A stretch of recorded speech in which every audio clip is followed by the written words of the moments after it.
ಎಲ್ರಿಗೂ ನಮಸ್ಕಾರ ಸ್ನೇಹಿತರೆ. ಸಿಎಸ್ಕೆಯ ಭದ್ರಕೋಟೆ ಆಗಿರುವಂತಹ ಎಂ.ಎ. ಚಿದಂಬರಂ ಸ್ಟೇಡಿಯಂ ಅಲ್ಲಿ ಸಿಎಸ್ಕೆ ತಂಡವನ್ನು ಹೀನಾಯವಾಗಿ ಸೋಲಿಸುವುದರ ಮೂಲಕ ಟೇಬಲ್ ಟಾಪರ್ ಆದ ಪಂಜಾಬ್ ಕಿಂಗ್ಸ್.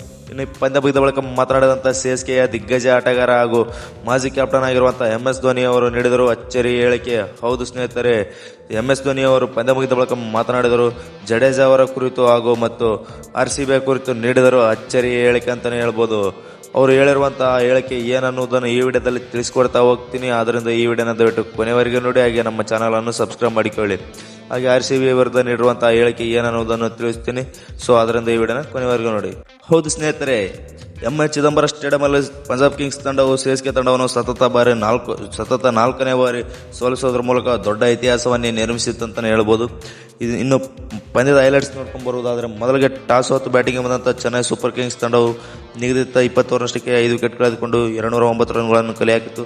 ಇದರಲ್ಲಿ ಸಂಜು ಸ್ಯಾಮ್ಸನ್ ಅವರು 7 ರನ್, ಋತುರಾಜ್ ಗಾಯಕ್ವಾಡ್ ಅವರು 28 ರನ್. ಇನ್ನು ಭರ್ಜರಿ ಬ್ಯಾಟಿಂಗ್ ಪ್ರದರ್ಶನವನ್ನು ಆಡಿದಂಥ ಆಯುಷ್ ಮೈತ್ರಿ ಅವರು 43 ಬಾಲ್ಗಳಲ್ಲಿ 6 ಬೌಂಡರಿ 5 ಸಿಕ್ಸರ್ ಒಳಗೊಂಡಂಥ 73 ರನ್ಗಳ ಭರ್ಜರಿ ಬ್ಯಾಟಿಂಗ್ ಅನ್ನು ಆಡಿದರು. ಇನ್ನು ಶಿವಮ್ ದುಬೆ ಅವರು 45 ರನ್ ಹಾಗೂ ಕಾರ್ತಿಕ್ ಶರ್ಮಾ ಅವರು ಕೇವಲ 1 ರನ್ಗೆ ಪೇಲನೆತ್ತು ನಡೆದರು. ಸರ್ಫರಾಜ್ ಖಾನ್ ಅವರು ಕ್ಯಾಮಿಯೋ ಇನ್ನಿಂಗ್ಸ್ ಆಡಿದಂಥ ಸರ್ಫರಾಜ್ ಖಾನ್ ಅವರು 32 ರನ್ಗಳನ್ನು ಹೊಡೆಯುತ್ತಾರೆ ಸ್ನೇಹಿತರೆ.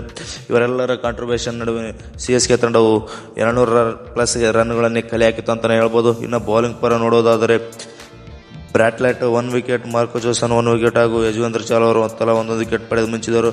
ಇನ್ನು ವೈಸಾಖ್ ವಿಜಯ್ ಕುಮಾರ್ ಅವರು 2 ವಿಕೆಟ್ ಪಡೆಯುವುದರ ಮೂಲಕ ಸಿಎಸ್ಕೆ ತಂಡವನ್ನು 209 ರನ್ಗೆ ಕಟ್ಟಿ ಹಾಕಿದ್ದಾರೆ ಅಂತಾನೆ ಹೇಳ್ಬೋದು ಸ್ನೇಹಿತರೆ. ಇನ್ನು ಸ್ಪರ್ಧಾತ್ಮಕ ಮೊತ್ತವನ್ನು ಚೇಂಜ್ ಮಾಡಲು ಬಂದಂಥ ಪಂಜಾಬ್ ಕಿಂಗ್ಸ್ ತಂಡವು ಓಪನರ್ ಆಗಿರುವಂಥ ಪ್ರಿಯಾಂಶ್ ಆರ್ಯ ಅವರು ಕೇವಲ 11 ಬಾಲ್ಗಳಲ್ಲೇ 39 ರನ್ಗಳನ್ನು ಹೊಡೆಯುವುದರ ಮೂಲಕ 3 ಬೌಂಡರಿ ಹಾಗೂ 4 ಸಿಕ್ಸರ್ ಒಳಗೊಂಡಂಥ 354 ಸ್ಟ್ರೈಕ್ ರೇಟ್ನಲ್ಲಿ ಭರ್ಜರಿಯಾಗಿ ಬ್ಯಾಟಿಂಗ್ ಪ್ರದರ್ಶನವನ್ನೇ ತೋರಿದ್ದಾರೆ ಅಂತ ಹೇಳ್ಬೋದು ಸ್ನೇಹಿತರೆ.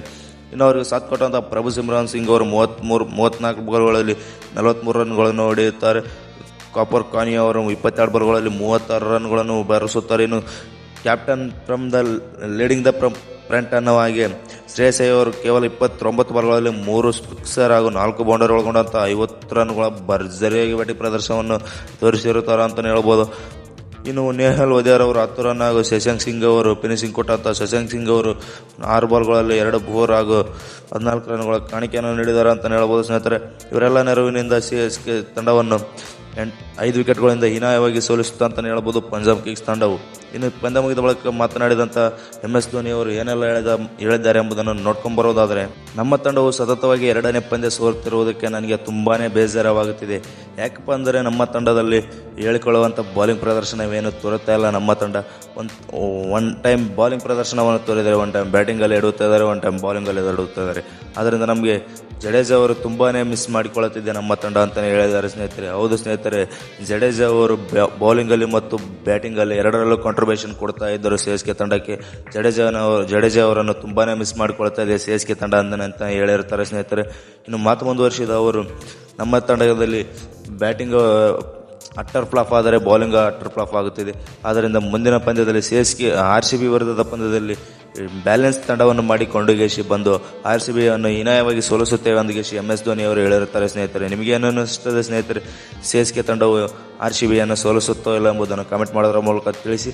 ಮತ್ತೆ ನೆಕ್ಸ್ಟ್ ವಿಡಿಯೋದಲ್ಲಿ ಸಿಗೋಣ ಸ್ನೇಹಿತರೆ.